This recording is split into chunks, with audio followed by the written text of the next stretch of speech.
Bismillah walhamdulillah wassalatu wassalamu ala rasulillah Sayyidina Muhammadin abdillah wa ala alihi wa sahbihi wa mawalah wa la hawla wa la quwata illa billah. Amma ba'du. Ketahuilah bahwa ada satu usaha yang telah dijalankan oleh Rasulullah SAW dan sahabat-sahabat baginda Rasulullah SAW, sahabat-sahabat radhiyallahu anhum, dengan tertib yang khas. Apa yang kita kehendaki adalah kita semua perlu mempelajari usaha tersebut. Alhamdulillah, kini saudara-saudara kita di tempat masing-masing sedang mempelajari usaha tersebut, sedikit-sedikit mengikuti beberapa peringkat. Tetapi tiada satupun peringkat-peringkat tersebut yang telah sampai ke tahap yang akhir. Bahkan ada di antara peringkat-peringkat ini yang masih dalam tahap permulaan. Hari ini jika setiap individu pada setiap tempat atau daerah yang menjalankan usaha ini menyangka usaha sendiri sebagai usaha yang asal. Usaha yang asal yakni usaha Rasulullah SAW dan sahabat-sahabat baginda Rasulullah SAW. Maka tidak ada seorang pun yang akan sampai ke tahap itu. Kini siapa saja yang menjalankan usaha ini hendaklah paham bahwa usaha kita adalah di dalam peringkat permulaan, dan hendaklah kita melanjutkan usaha ini hingga ke peringkat akhir sebagaimana yang telah diusahakan oleh baginda Rasulullah Shallallahu Alaihi Wasallam. Sekiranya kita memahami usaha yang asal tersebut dan kita membandingkan dengan usaha yang telah kita lakukan, maka ia adalah sekali-sekali masih sangat jauh. Oleh karena itu, kita dapatlah berusaha untuk memahami usaha yang asal ini dan berniat untuk melanjutkan usaha kita hingga ke peringkat akhir. Jadi, pertama kali hendaklah kita ketahui apakah faedah usaha ini. Kemudian yang kedua, hendaklah kita memahami apakah usaha Rasulullah Shallallahu Alaihi Wasallam. Usaha yang diperoleh apabila usaha ini dijalankan adalah orang berusaha bersama-sama masyarakat akan memperoleh hidayah, dan manusia akan menjalankan kehidupan mereka dengan berlandaskan agama sesuai dengan hidayah yang Allah Subhanahu wa Ta'ala akan berikan. Kita bisa memahami bahwa hidayah dari Allah Subhanahu wa Ta'ala dapat diperoleh menurut peringkat-peringkat usaha yang dilakukan. Apabila usaha ini terhenti, hidayah akan mulai keluar dari masyarakat Islam. Hidayah mula sekali keluar dari perniagaan dan masyarakat. Hidayah ini pertama kali keluar dari tijarah dan muasyarah.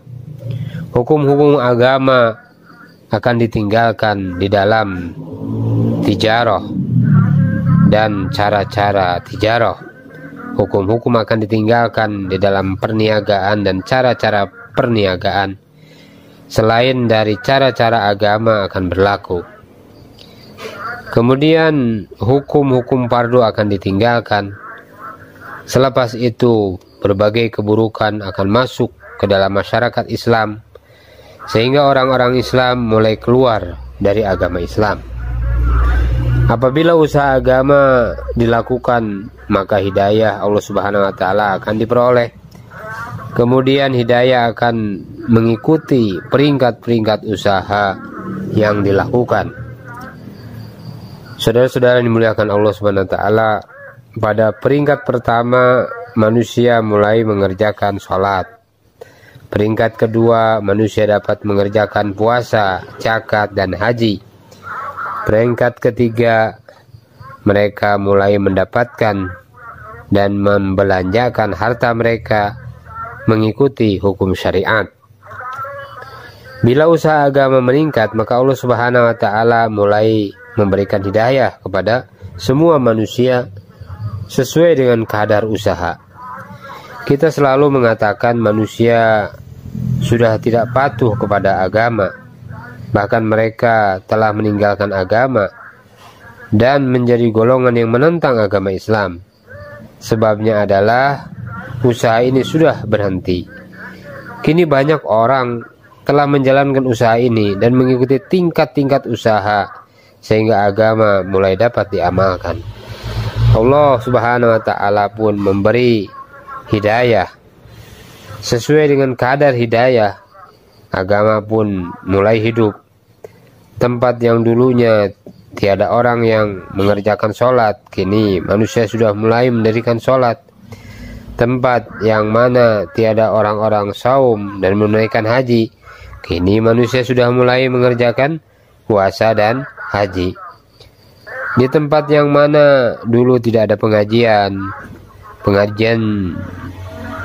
taklim sekarang atau pengajian ini juga telah dijalankan, tetapi hidayah masih belum cukup. Oleh karena itu, hukum-hukum syariat belum lagi bisa dijalankan di dalam sumber-sumber pendapatan, di dalam perkara-perkara perniagaan dan muasyarah,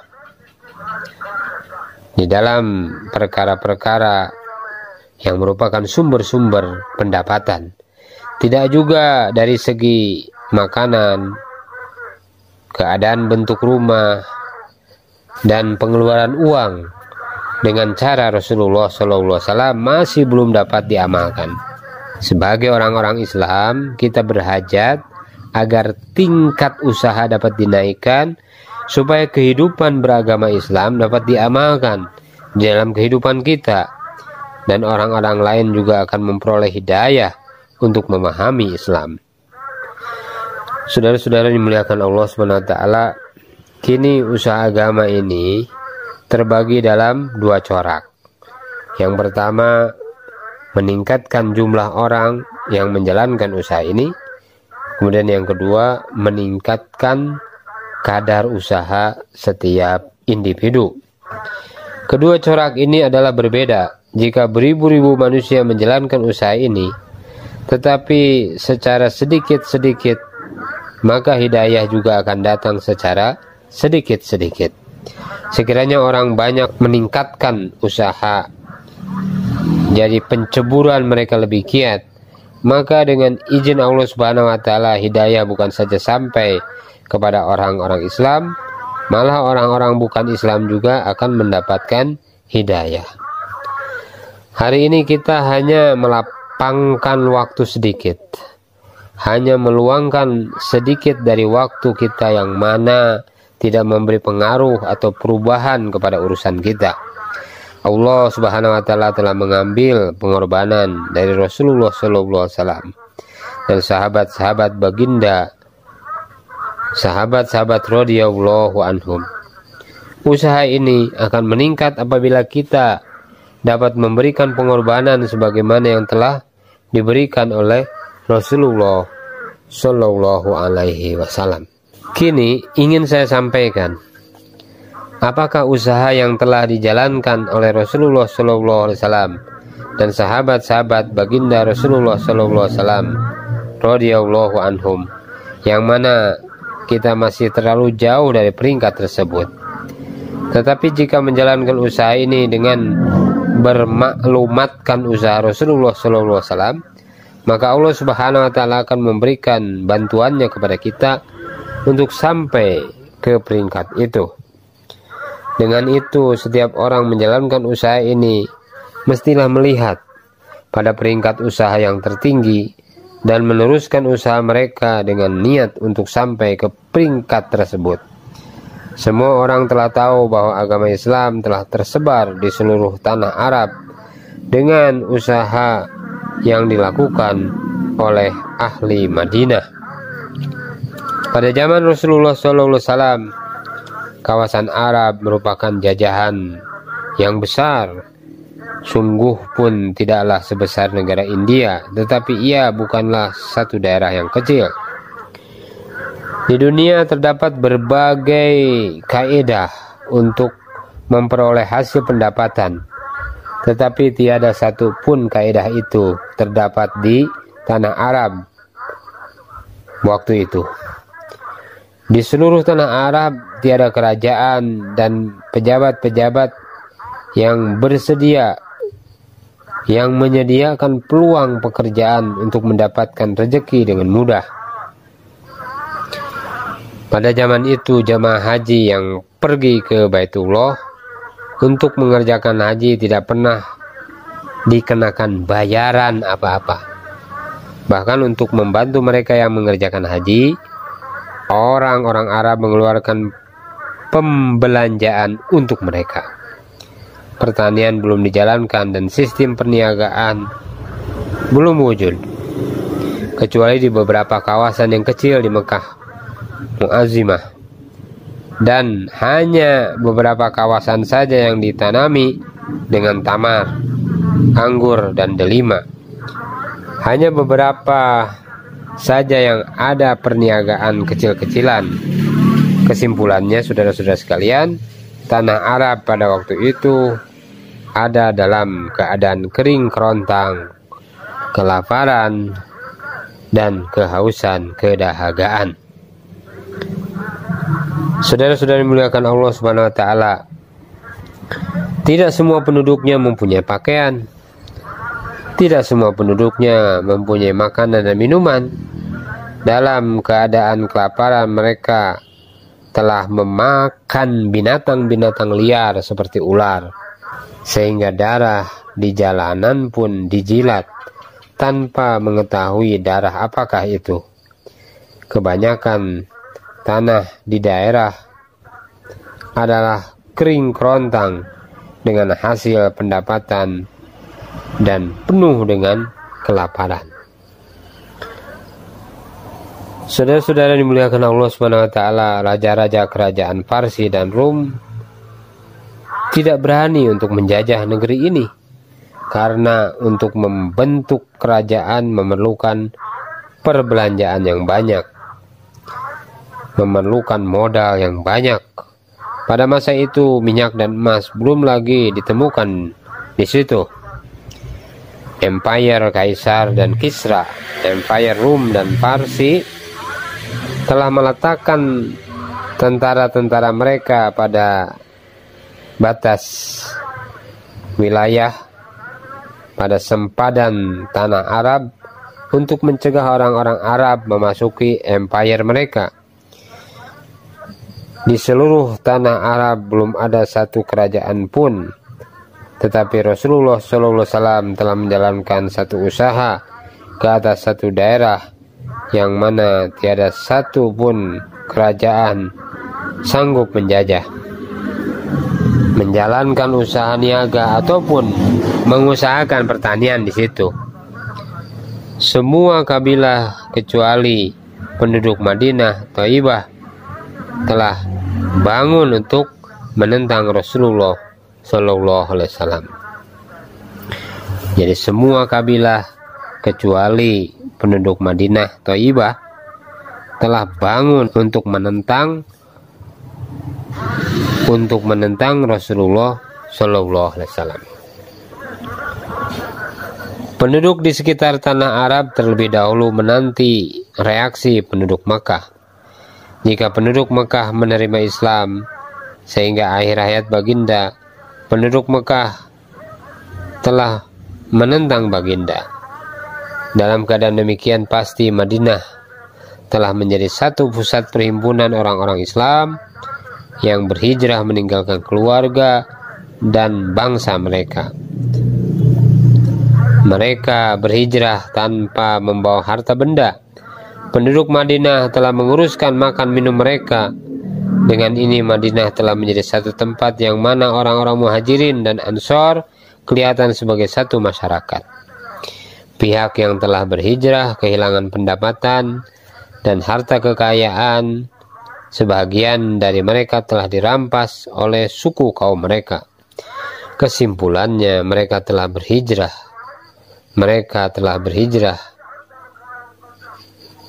Telah jatuh miskin. Kesimpulannya, mereka yang berhijrah telah jatuh miskin. Saudara-saudara yang muliakan Allah Subhanahu wa taala, Rasulullah sallallahu alaihi wasallam telah memulai menjalankan usaha agama bersama-sama dengan orang-orang miskin ini, beserta dengan orang-orang Ansor. Mereka yang berhijrah tidak dicegah dari bekerja untuk mencari nafkah, malah orang-orang Ansor juga telah menyediakan untuk memenuhi keperluan mereka. Pendek kata, sekurang-kurangnya selama 10 tahun ahli Madinah telah perlu berusaha membetulkan keadaan ekonomi mereka agar pendapatan tambahan dapat diperoleh, dan di samping itu orang-orang Ansor membantu orang-orang Muhajirin. Ini memerlukan tenaga dan masa yang lebih, yang mana tidak patut bagi mereka keluar ke tempat lain, dan ini adalah takaza ekonomi pada masa tersebut. Saudara-saudara dimuliakan Allah Subhanahu wa taala, dengan kehadiran orang-orang Muhajirin di dalam rumah-rumah orang-orang Ansor, maka orang-orang Ansor semakin kekurangan untuk memenuhi keperluannya. Malah peluang untuk keluar di jalan Allah Subhanahu wa taala pun serba kekurangan. Tetapi baginda Rasulullah sallallahu alaihi wasallam tetap tidak membenarkan mereka duduk senang di Madinah untuk memperoleh pendapatan. Mereka dikehendaki untuk meneruskan usaha agama sehingga sempurna dalam waktu 10 tahun ini. Dengan ini baginda Rasulullah sallallahu alaihi wasallam telah berhasil menegakkan satu marhalah contoh yang mana telah memisahkan manusia dari kesibukan dunia. Sahabat-sahabat radhiyallahu anhum telah dididik untuk meninggalkan segala urusan duniawi apabila seruan untuk keluar di jalan Allah Subhanahu wa taala dibuat sewaktu-waktu dan kemana saja mereka pergi tanpa mengira banyak atau dalam jumlah yang kecil.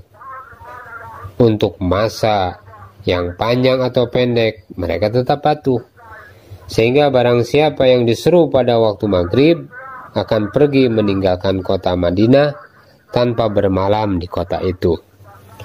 Sebagaimana orang yang mendengar seruan azan, mereka akan terus meninggalkan segala urusan duniawi mereka dengan serta-merta berangkat. Demikianlah keadaan penduduk Madinah apabila mendengar seruan untuk keluar di jalan Allah Subhanahu wa taala, mereka dengan serta-merta bangun dan terus keluar meninggalkan rumah-rumah mereka. Saudara-saudari muliakan Allah Subhanahu wa taala, takaja agama akan diumumkan di pasar-pasar, di kebun-kebun, di majelis-majelis perkawinan, atau di pertemuan penting dan sebagainya. Takaja diumumkan baik ketika dalam kesibukan berjual beli, ketika memetik buah-buah kurma, ketika pertemuan malam pertama pasangan pengantin baru, dan ketika ibu-ibu sedang melahirkan bayi mereka. Dengan itu sahabat-sahabat radhiyallahu anhum telah dilatih untuk memenuhi takaja agama dalam setiap keadaan, dengan hanya mengambil, dengan hanya membawa apa-apa yang berhampiran dengan mereka, dan terus keluar di jalan Allah Subhanahu wa taala. Semangat seperti ini telah dibentuk pada diri mereka yang keluar di jalan Allah Subhanahu wa taala. Saudara-saudara sekalian yang dimuliakan Allah Subhanahu wa taala, sebanyak 150 jemaah telah dihantar dari Madinah dalam masa 10 tahun. Baginda Rasulullah SAW sendiri telah menyertai 25 dari jamaah-jamaah tersebut. Sebagian jamaah tersebut terdiri dari 10.000 orang, ada yang 1.000 orang, 500 orang, 300 orang, 15 orang, 7 orang, dan sebagainya. Jemaah-jemaah ini ada yang keluar untuk 3 bulan, 2 bulan, 15 hari, 3 hari, dan sebagainya. 125 jemaah lagi, sebagiannya terdiri dari 100 orang, 600 orang, 500 orang, dan sebagainya, dengan masa 6 bulan, 4 bulan, dan sebagainya. Sekiranya kita menghitung dengan teliti, maka akan didapati rata-rata masa yang diberikan setiap sahabat untuk keluar di jalan Allah Subhanahu wa taala adalah antara 6 sampai 7 bulan. Semua jemaah-jemaah ini bergerak di kawasan kampung masing-masing dan juga di luar kota Madinah untuk mempelajari Islam, karena kehidupan Islam hanya terdapat di Madinah saja pada waktu itu, pada zaman itu. Maka mereka yang tinggal di Madinah akan membiayai dan mengajar agama orang-orang yang datang dari luar kota Madinah. Pada masa itu mereka telah melapangkan masa mereka untuk belajar dan mengajar di masjid. Saudara-saudara sekalian yang dimuliakan Allah Subhanahu wa taala. Kemudian mereka menguruskan penghidupan mereka bersama-sama agar sekiranya 2 orang menjalankan perniagaan, mereka akan bergiliran untuk menguruskan perniagaan dan berkhidmat di masjid. Ada orang yang memberikan masa selepas kerja, ada yang separuh masa, ada yang separuh hari, dan sebagainya, sehingga dalam masa 24 jam senantiasa ada amalan dijalankan di masjid. Mereka yang datang dari luar kota Madinah akan mendapat orang-orang tempatan senantiasa ada untuk memberi khidmat kepada mereka. Antara lain amalan yang dijalankan di dalam masjid adalah taklim, sholat, zikir, dan tiada seorang pun yang hadir di masjid tanpa berbuat suatu amalan. Jadi tiada seorang pun yang hadir di masjid tanpa berbuat suatu amalan. Sahabat-sahabat radhiyallahu anhum telah menghabiskan masa mereka hingga 7 bulan berusaha di luar kota Madinah, dan mereka bergiliran berkhidmat di masjid selama 2 bulan, 2 bulan setengah. Untuk apa? Untuk setiap orang. Sisa dari masa mereka digunakan untuk keperluan mereka. Dengan ini hasil pendapatan mereka telah berkurang, dan pembelanjaan yang lebih diperlukan untuk mengantar jamaah-jamaah keluar di jalan Allah Subhanahu wa taala untuk membiayai orang-orang yang datang ke Madinah. Perbelanjaan juga digunakan untuk pengangkutan makanan dan pakaian mereka. Kesimpulannya, perbelanjaan untuk usaha di luar kota dan di dalam kota Madinah meningkat, dan sumber pendapatan mereka masih dalam keadaan kekurangan. Dengan itu jamaah-jamaah yang bergerak di luar dan di dalam kota Madinah ada dalam keadaan lapar, dahaga, kepanasan, dan serba kepayahan, hanya semata-mata untuk menegakkan agama di seluruh permukaan alam. Maka apabila pengusaha telah mengutamakan takaja-takaja iman dari keperluan mereka, Allah Subhanahu wa taala gembira dengan tertib, dengan usaha yang dibuat oleh mereka. Dan Allah Subhanahu wa taala telah mengislamkan ke semua kaum Arab dengan pengorbanan Rasulullah SAW dan sahabat-sahabat radhiyallahu anhum. ke semua penduduk tanah Arab telah mendapat hidayah, walaupun pada mulanya tiada satupun kerajaan yang sanggup menjajah mereka. Baginda Rasulullah SAW telah wafat dengan seluruh tanah Arab disinari cahaya Islam, dan setiap rumah telah dikosongkan dari harta kekayaan.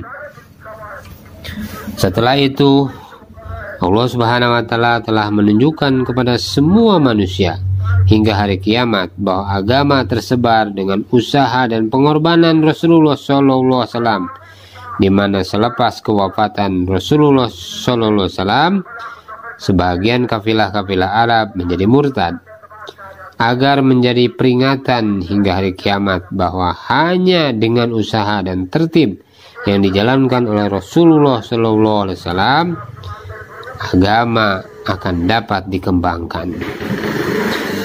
Saudara-saudara dimuliakan Allah Subhanahu wa Ta'ala, setelah kewafatan baginda Rasulullah SAW, Sayyidina Abu Bakar Siddiq radhiyallahu anhu telah mengeluarkan ke semua kaum lelaki.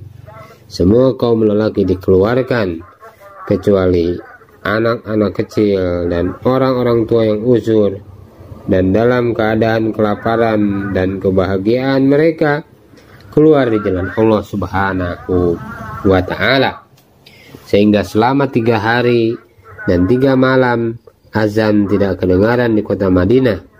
Kebanyakan tentara-tentara Islam dihantar ke Syam yang diketuai oleh Usamah bin Zaid radhiyallahu anhu. Selebihnya sebanyak 150 orang telah dihantar di seluruh kota Madinah.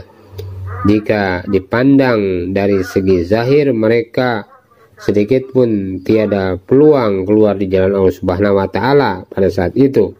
Tetapi dengan semangat mentaati amar, mentaati perintah, mereka telah mengosongkan kota Madinah. Allah Subhanahu wa Ta'ala telah menunjukkan kepada seluruh dunia akan nilai usaha ini. Hanya dalam masa yang singkat tidak ada seorang bayi pun yang terkecuali dari Islam, dan untuk kerja ini telah diperlukan hanya 1 bulan saja. Mereka bukan saja kembali kepada Islam, malah telah kembali untuk berusaha terhadap penyempurnaan iman. Saudara-saudara sekalian yang dimuliakan Allah Subhanahu wa Ta'ala, dengan itu usaha yang asal melibatkan setiap individu yang senantiasa bersiap sedia untuk keluar di jalan Allah Subhanahu wa Ta'ala pada suatu masa dan dalam keadaan apapun, dengan meninggalkan segala kesibukan duniawi. Apabila ada pihak yang datang untuk mempelajari agama, maka kita senantiasa bersedia untuk melapangkan masa dan membantu mereka. Sekarang marilah kita membandingkan usaha agama di zaman Rasulullah SAW dengan usaha yang telah kita lakukan. Sesungguhnya usaha yang mereka lakukan merupakan usaha yang asal, dan usaha yang kita lakukan merupakan permulaan bagi usaha yang telah wujud pada zaman itu. Kita haruslah mengikuti jejak mereka dan menggunakan seluruh kehidupan kita yang singkat ini. Kita boleh menggunakan sedikit dari masa kita untuk keperluan kita, dan masa selebihnya kita gunakan untuk mempelajari usaha agama. Renungilah perkara ini, bahwa pengorbanan yang dilakukan oleh Rasulullah SAW dan sahabat-sahabat radhiyallahu anhum telah menarik hidayah, dan sejauh mana pengorbanan yang dilakukan, sejauh itu juga hidayah akan dikaruniakan. Agama tidak dapat tersebar dengan harta benda dunia, tetapi agama memerlukan pengorbanan mata pencaharian yang melibatkan kesempitan pendapatan. Melalui pengorbanan ini agama akan tersebar, dan apabila pengorbanan telah sampai kepada tahap yang sempurna sehingga orang-orang jutawan yang tidak memperhatikan kesempitan hidup orang-orang miskin juga akan mendapatkan hidayah, dan semua orang Islam akan mencorakkan kehidupan mereka mengikuti cara hidup Rasulullah Sallallahu Alaihi Wasallam, mengikuti cara hidup Islam. Pengorbanan tuan-tuan akan dibayar oleh Rasulullah Sallallahu Alaihi Wasallam ketika kita berada di Telaga Kausar, sebagaimana yang telah dijanjikan kepada orang-orang Ansor. Tetapi syaratnya, apa-apa yang diperolehi dari segi kebendaan melalui usaha ini janganlah digunakan untuk diri sendiri, tetapi berilah kepada orang lain. Saudara-saudara yang dimuliakan Allah Subhanahu wa Ta'ala, apabila kita melakukan perkara ini, cahaya pengorbanan Rasulullah SAW akan didapat dalam perbuatan tersebut. Baginda Rasulullah SAW telah melakukan pengorbanan bersama-sama sahabat-sahabat radhiyallahu anhum, tetapi ketika ganjaran-ganjaran ke atas pengorbanan itu muncul, Baginda Rasulullah SAW wafat. Apabila mahligai musuh Islam telah diperoleh dan anak-anak perempuan mereka boleh dikawini atau dijadikan hamba perempuan, dan telah datang zaman kemewahan dan kesenangan, tetapi Rasulullah SAW tidak lagi bersama-sama dengan sahabat-sahabat radhiyallahu anhum. Barang siapa yang mengorbankan diri dan harta tanpa mengharapkan bagian apa-apa di dunia dan menanti-nanti bagian di akhirat, merupakan orang yang dekat dengan Rasulullah Sallallahu Alaihi Wasallam di akhirat kelak.